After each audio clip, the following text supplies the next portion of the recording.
व्यापारी द्वारा 10 करोड़ रुपए की रंगदारी मांगने का मामला सामने आया है। क्या कुछ कार्रवाई इसमें पुलिस द्वारा की गई है और किस तरह से ये लोग थे जो पकड़े हैं ये सुंदर भाटी गैंग से संबंधित थे? कमिश्नरेट गाजियाबाद के अंतर्गत थाना इंदिरापुरम में एक FIR पंजीकृत की गई थी, जिसमें वहां के एक स्थानीय व्यक्ति के द्वारा ये शिकायत दर्ज कराई गई थी कि कुछ व्यक्तियों के द्वारा उससे 10 करोड़ रुपए की रंगदारी मांगी गई है। इसके खुलासे के लिए स्वाट टीम क्राइम ब्रांच को लगाया गया था, जिसने सराहनीय कार्य करते हुए आज इसमें 3 अभियुक्तों को गिरफ्तार किया है, जिन्होंने इनसे रंगदारी मांगने का प्रयास किया था। इनके नाम हैं रविंद्र उर्फ रॉबिन, तुषार बसैया और सविता उर्फ सभी।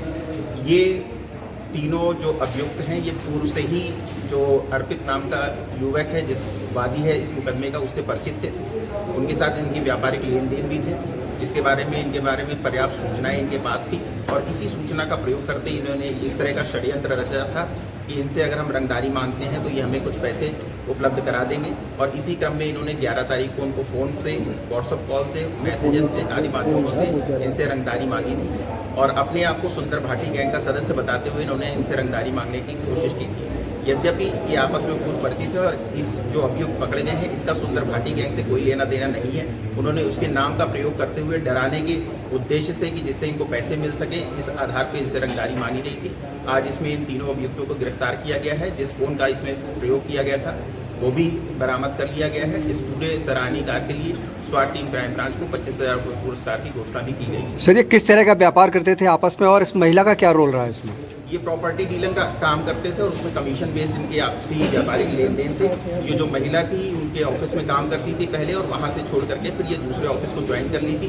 तो इससे हमें ये भी पता चलता है कि जो इनकी व्यापारिक लेन देन की स्थिति थी, जो सूचनाएं थी, वो उस महिला के पास में थी और उस महिला ने इसका दुरुपयोग भी किया है। तो मेरी आप सभी मीडिया बंधुओं के माध्यम से एक अपील भी है कि जो भी लोग अपने व्यापारिक लेन देन का काम करते हैं वो अपनी निजी सूचनाएं जो हैं वो अपने जो स्टाफ हैं उनसे बचा करके रखें, उनको बहुत सार्वजनिक ना करें, कभी कभी उसका दुरुपयोग हो सकता है। सर, 11 तारीख में शिकायत दर्ज हुई, 14 में आरोपियों की गिरफ्तारी कर ली गई। ऐसे में सुंदर भाटी गैंग का नाम पूरे मामले को लेकर इस्तेमाल किया गया। पुलिस किस आधार पर इस निष्कर्ष पे पहुंची है? क्या क्या इनपुट पुलिस के पास है कि सुंदर भाटी गैंग से संबंधित नहीं है? देखिए, इनके द्वारा जो कॉल की गई थी, जो व्हाट्सएप पे मैसेज भेजे गए थे, उसको एनालिसिस किया गया है।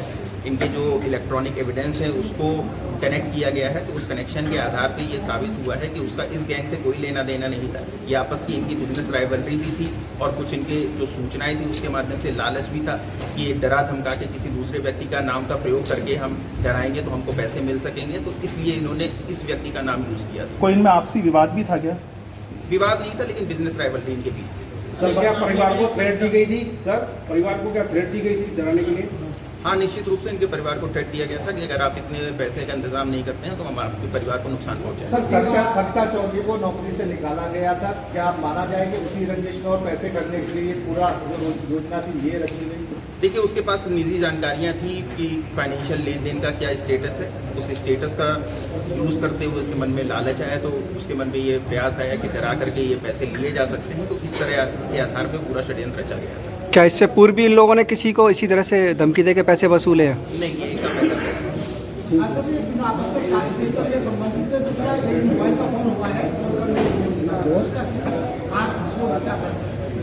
ये आपस में व्यापारिक रूप से मैंने पहले भी बताया कि इनके बीच संबंध रहा है। प्रॉपर्टी डीलिंग का काम करते रहे हैं, इसलिए एक दूसरे से जुड़े हुए हैं। ठीक है, ठीक है।